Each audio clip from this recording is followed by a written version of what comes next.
Welcome to Improvement The Podcast Show. My name is Ichiro Takahashi, and each week we bring you the person or the message that will help you improve your life. Thanks for tuning. Now, let's begin the journey.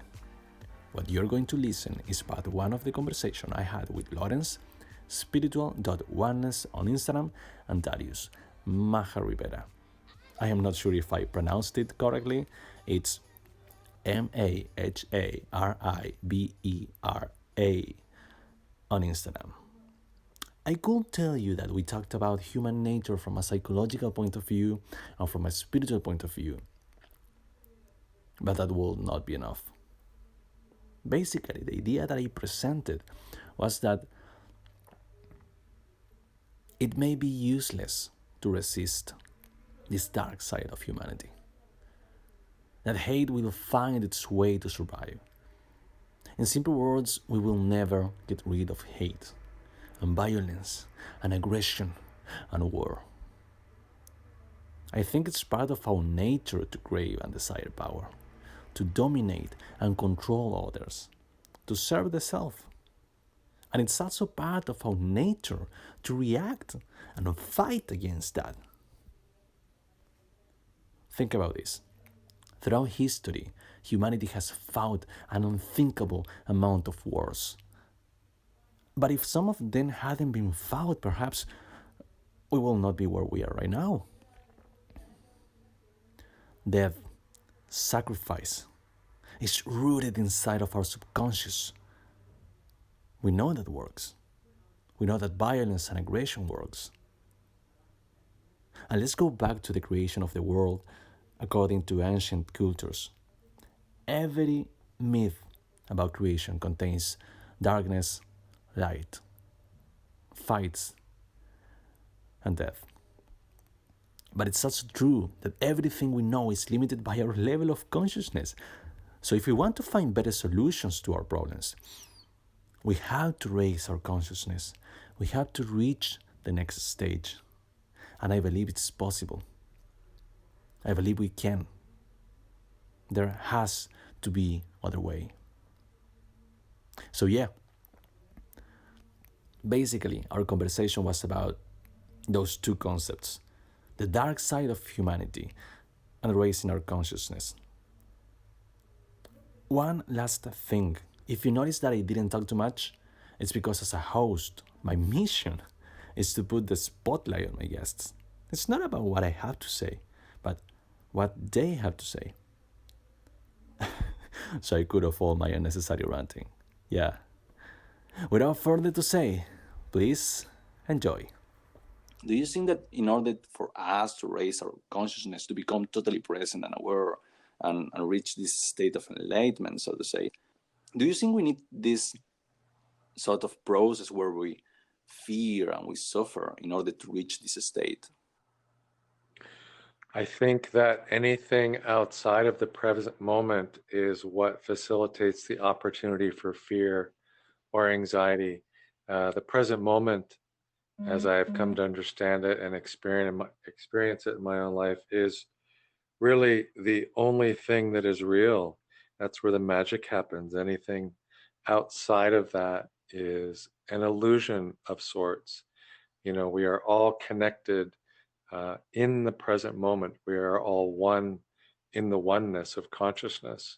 Though, with that being said, we all live our own perception of different realities as well. So, if an individual can choose to come back to the present moment, which is a choice in every moment, then a healthy lifestyle, a good balance, a sense of peace, harmony, coming back to the authentic self.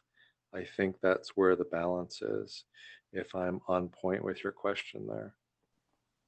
Yeah, I'm just want you know what happened is that the more that I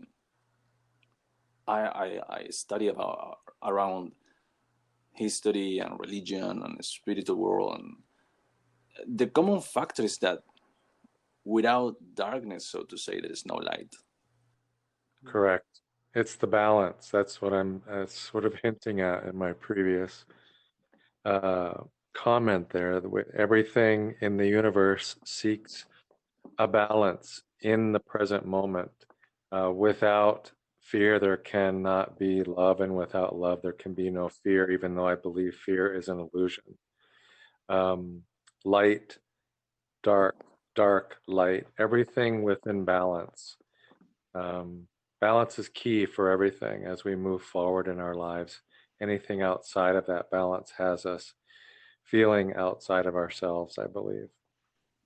Could we say in reality we need this, we need darkness, whatever um, we can label darkness like bad or evil or whatever you want to call it. We need it, so we can't get rid of darkness, so to say. Well, in the universe, there's no such thing as good or bad. Everything simply is. It's what we make of it or perceive it to be that makes the difference. Um, with that being said, in the balance of things, yes, there is light and dark. Um, we all operate within a certain vibration or frequency. The higher our vibration or frequency, the lighter or more closer we are to the divine or our most highest self or authentic self.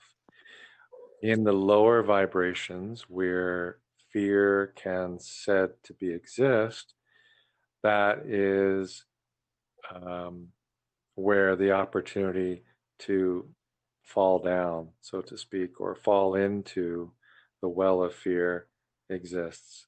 So each human on their path is all vibrating at a different level or a Mm. different frequency, and everybody is all doing this differently. There's no opportunity to compare or judge. Um, we are all moving forward at our own pace, our own speed, and heading in the same direction in different ways, if you will. Yeah, yeah, and I think that I want to ground a bit the idea of darkness and light. Yeah, I think so, my friend. I wish I could disagree to create some contrast in the conversation, but th this is the thing. Without having the contrast of good and bad, it's very hard to be able to, well, you can't distinguish what is good or bad, as Mm. Lawrence was saying. And also the darkness or the hate or the evil that naturally occurs in the world does also provide the opportunity to grow from it as long as Yeah, the person is equipped with the tools to be able to do so. So it's an interesting one because I think when people hear this, they might think, oh, so you're justifying, the bad stuff that's happening in the world. And it yeah, doesn't mean that people should actively go out to cause this evil, but it's an inherent part of the chaos of reality because reality doesn't have predefined rules as such, as in, like, there isn't how can I think to describe this? There isn't an I can't even think of the word, but a distinct way to differentiate between good or evil. It's purely down to humans interpreting these events yeah, and placing names in it. Because if we didn't have language, we wouldn't be able to say anything. So I think it was Wittgenstein that said that language is the language of conformity because as soon as we learn to speak, we're constrained to the words that we can use to communicate our feelings. So in that sense, I think we're always going to be limited by it. I would agree, and I would also agree with Darius's choice of the word contrast. Contrast is required in order to facilitate perceptions of differences and the individual's choice to choose within those differences that will help to provide balance or imbalance within their life. Anything outside of balance is stepping outside of the present moment or what I will also refer to as love. love is the only thing that is real. It's really the glue that holds everything together. So if we Yeah, want to I want to contrast, interrupt you for a while. Um, if you say that love is the only thing that is real, and I believe that, but since the universe works under this duality of darkness and light, that means that we need people suffering. We need people full of hate. S- we need people that represent this dark side of the universe. yes, these individuals that you speak of could represent the contrast that Darius is speaking of, the opposite of, or the contrast to Yeah. something. So if there's no love, then there's fear. If there's no light, then there is dark. Without one, there isn't the other to show us uh, the center or the balance or the direction um, of purity. Or um, again, I'll go right back to love, because really, as we've been speaking, love is the only So thing that is yeah, real. It is the glue that holds yeah, I'm going to everything interrupt you together. again because then You that means that some are people love, I has am love, is we are all their love. destiny, their fate, so to say, to live in an illusion because they are the contrast that we need, right?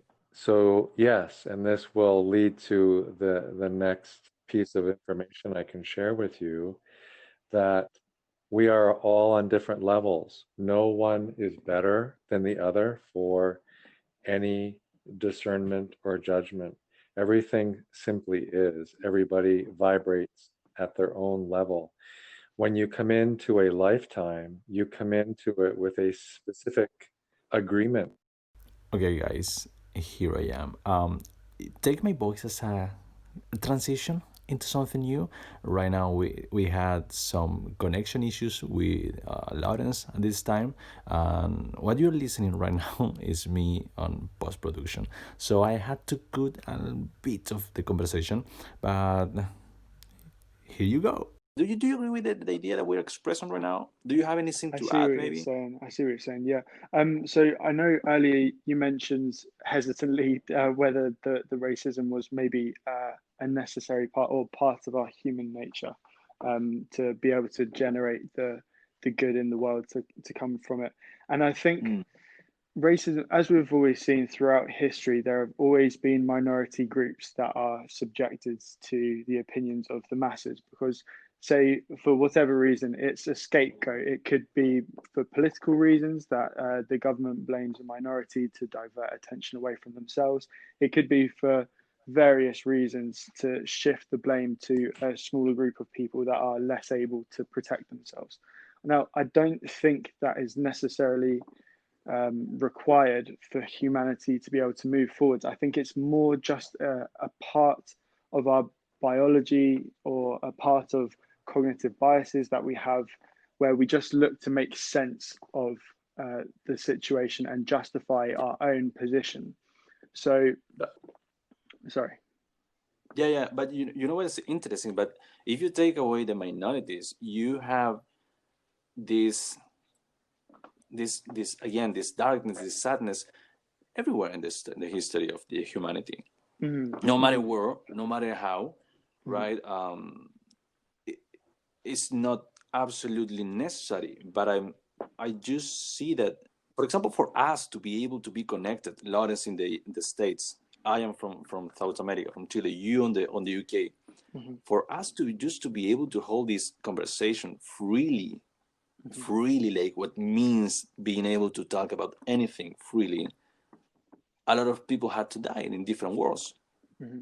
Yeah, I see. But the processes that we've gone through to get to this point right now aren't necessarily right. They were just potentially the best that humanity could do at the time with the knowledge that they had. So Mm-hmm. even if you say 10,000 years ago, well, the knowledge and intelligence that was available back then was considerably less, well, arguably, than what we have now. So I don't know if it's inherently required to move people forward, but it's probably more a reflection of us doing what we know we can do to achieve certain outcomes.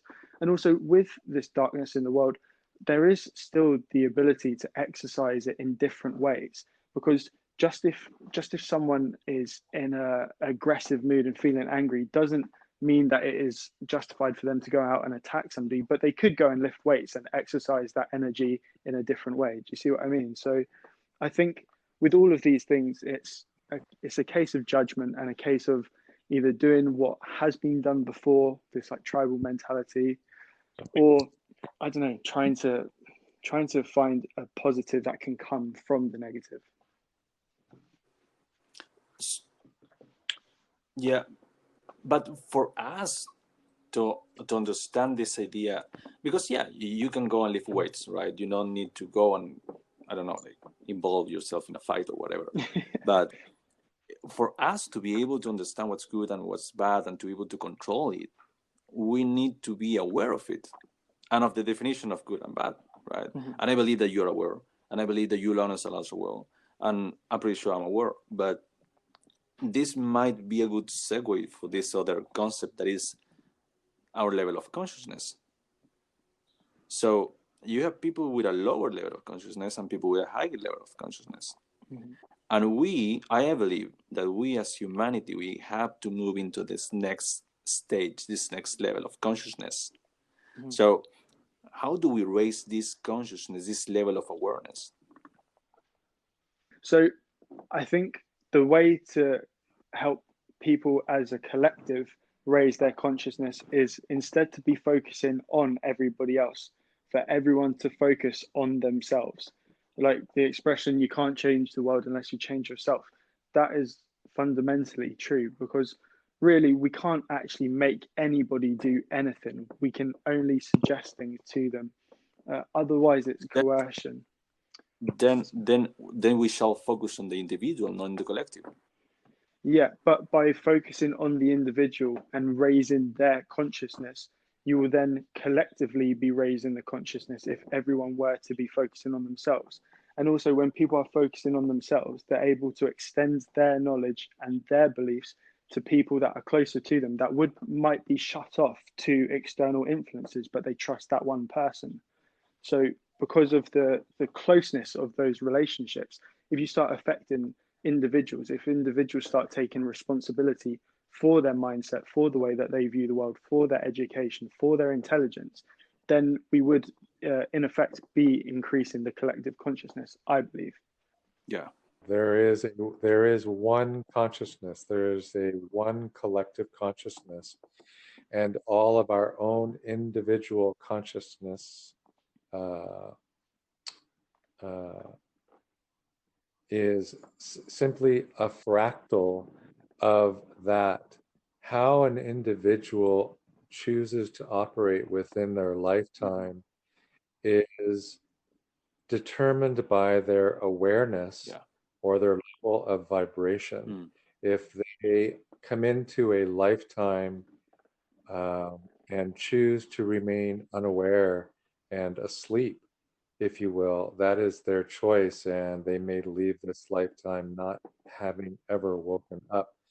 Within those choices come the consequences of their choices. So everything plays a part.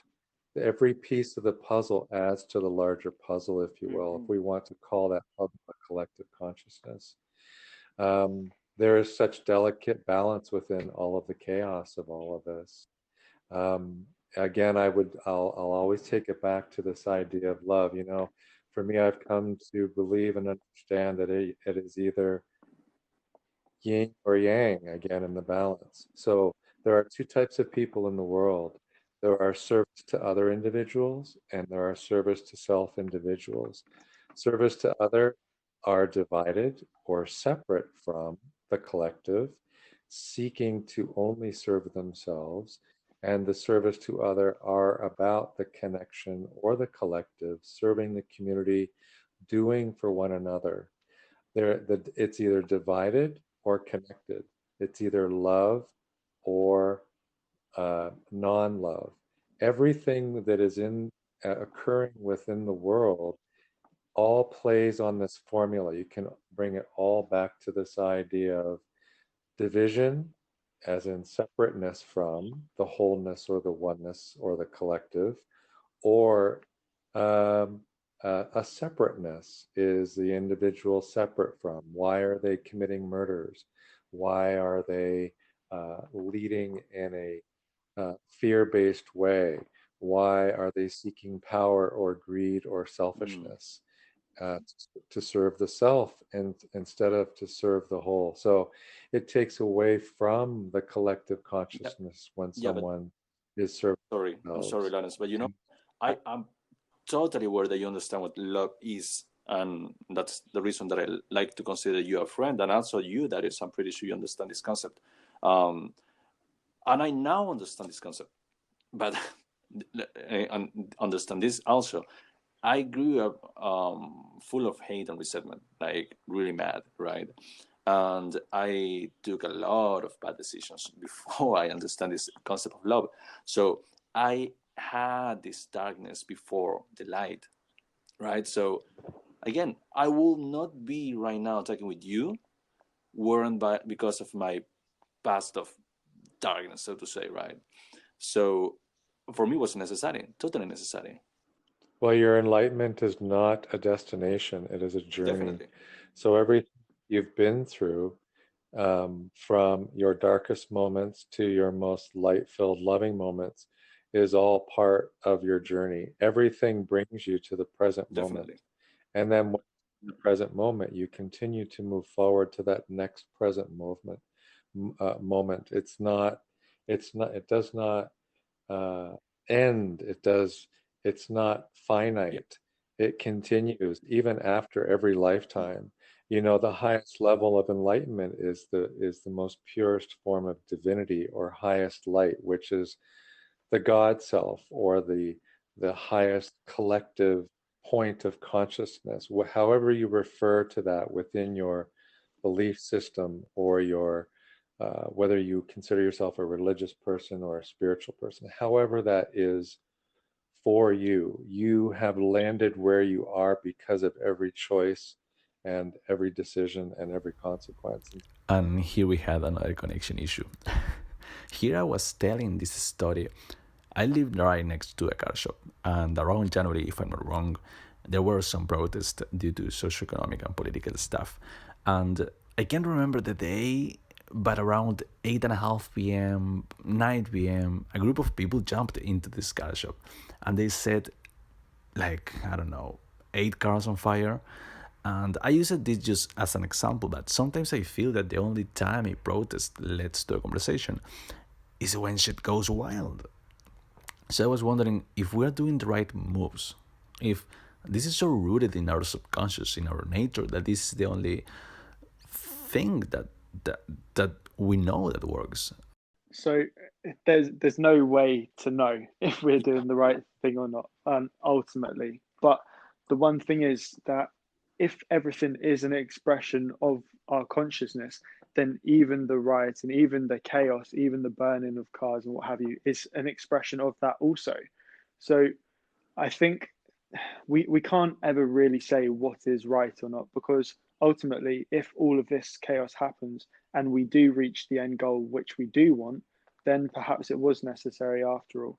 And also, when people are emotional, you can't reason with them, because the very act is irrational in itself. It's done without thought. It's done without like preconceived judgment.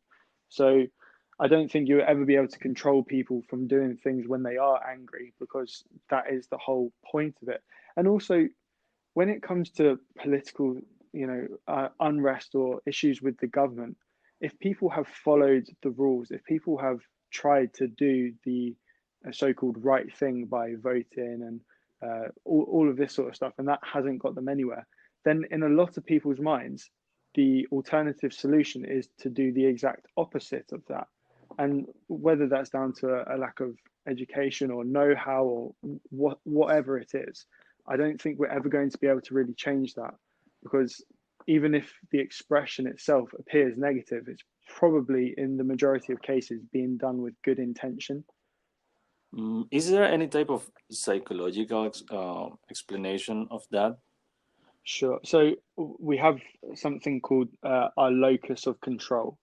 And this can be either internal or external. And basically, it's just a fancy way of describing whether you feel like you have an impact on your environment or not. So if you have an internal locus of control, you believe that you are the center of the cause and effect. You can create change in your life. You are responsible for the events that happen. But someone with an external locus of control believes that it's up to fate or luck or the government or what have you. And they feel like they have less control over their lives because they believe these other systems are at play doing it for them. So if someone, say, has always believed that the government will look after them, the police will be fair, everything is working out exactly as it should be and what have you, and then they start to get evidence that that's not the case, well, then there's cognitive dissonance there. There's a discrepancy in the information they're receiving and the beliefs that they held of the world. And as we know, when you have cognitive dissonance, one of them is going to give at some point. And because it's a traumatic thing to deal with, the fact that the very fabric that you built your reality on is crumbling in front of you, the reactions that people have to that could be anything. And if it is aggressive, well, aggression gives us certainty. We feel confident when we're aggressive. And that is the direct opposite to fear. So by becoming aggressive, you feel certain, and that will increase your internal locus of control, because then you can see that you're making an effect in the world. So if you are smashing a window, you're directly seeing that your actions are creating something. This is part of Jordan Peterson lecture where he talks about the Bible. And you know that God made Adam and Eve, but the first human, the real human, was their son, Cain and Abel. And Cain killed his brother because he thought he was doing everything right, and God wasn't pleased by his sacrifice, and he was more pleased by Abel's sacrifice, and he was jealous, and he killed his brother. So, going back to this idea of the Christian religion, everything goes back to again to this idea of good and evil, because we see that humanity, according to Christianity, the first human, actually, if you think about this, is crazy, was a murderer, and actually was the murderer of his own brother. So yeah, but that doesn't sell. no, I mean, yeah, but it's like, I see what you're saying there. Yeah, maybe it's kind of abstract. I'm not even sure how to put all my thoughts together when it goes down to this idea. But well, I mean, I guess fundamentally, it's showing that humans are imperfect, that chaos, madness, irrationality, violence even is a part of us. It's a part of our being. It doesn't make it right. It just is. So, I mean, the fact that it dates that far back is kind of hard to argue with, really.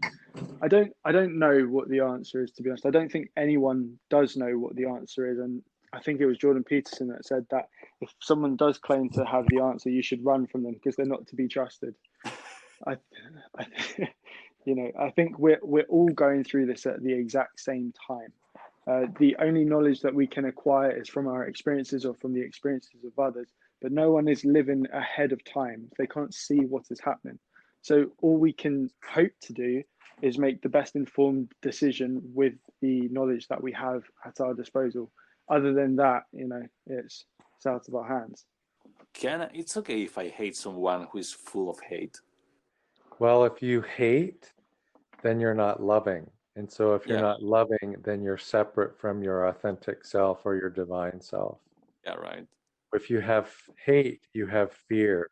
If you have hate and fear, then you are in the illusion of both of those things because they are not real.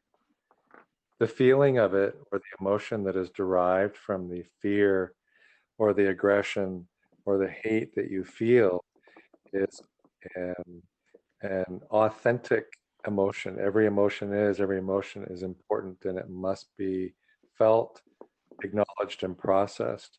But it's also important to discover the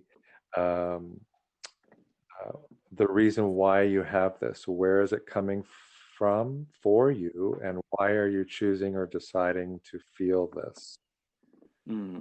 This Gosh, is sometimes I feel that it's hard to love people who is full of hate. it's Yeah. an important to, if you could, here's an offering for you. If we observe the world objectively and live in a detached manner, and see everything for what it is, almost like we're viewing it on a video screen, and see the reason behind the action or the choice. In other words, if you feel that you are going to choose the emotion of hate for someone because of an action that they have performed, the separateness that is created from that is up to the individual. So you are choosing to uh, remove yourself from the connectedness of it. In other words, that person that is performing that act that you are choosing to feel anxiety or hate or fear over is simply acting on their level. Your reaction or response to it is your decision. There's not, that's all that it is simply. Their action is theirs, your response is yours. Why are you choosing to respond to it or react to it in the way that you are? It has nothing to do with you. Why are you attaching yourself to the feeling of that, other than the perhaps I'll use the word sadness that comes from you observing that person, even in an unconscious or subconscious way, detaching from love. So as you see that person doing what they're doing and you feel a certain fear, the underlying emotion is your recognition of their detachment from the collective or the oneness or the love. Does that make sense? Yeah, Yeah. yeah. I'm It's with you like on that. compassion at the end of the day. Yeah, if I could add something to Lawrence's point, I really like the idea of this empathic detachment. So you can detach from a situation but still feel for the person. And I Yes. think it's it's obviously hearing it and doing it can be two very different things, especially when you're in the moments of it. Yes. But I think uh, some hating someone who is hateful or doing something that is wrong is one thing. You don't necessarily have to tolerate what someone is doing to you if it is, say, violating your standards. This is assuming that you haven't communicated your feelings with the individual, if you're able to, because otherwise, I'm trying to think how best to word this. People ultimately, like Lawrence said, are going to do what they're going to do, and it really doesn't concern you until it is affecting you. And that doesn't mean you just have to, bow over and take it. You can obviously, uh, you know, establish your rules with people, let them know your feelings to make sure that this isn't violated again, hopefully in the future. But ultimately, hating somebody for what they're doing isn't going to help anything because you're ignoring where that is coming from in the individual. You don't know their experience. You don't know what happened to them when they were younger. You don't know what they're dealing with at the moment. And you don't know, maybe this is the only way they've ever learned to be able to express their emotions. Maybe they're just hurting right now. There could be another situation where this person could actually be really helpful and nice to you, but you're just experiencing this one side to them. I don't think there is anyone that is 100% evil all the time. It's just the side of the personality we're experiencing. Definitely. I mean, we all have this balance inside of us, this darkness and this good, right? And this light. And actually, this is funny. Most of the dualistic religions and mythology talks about the same, where human is some sort of the battleground between both darkness and the light. Yeah, I can understand if what I understand you say is more like the emotion itself of hate against someone who is acting in a wrong way, right? If we can label it, is useless. But if it's necessary, we have to take action. Yeah.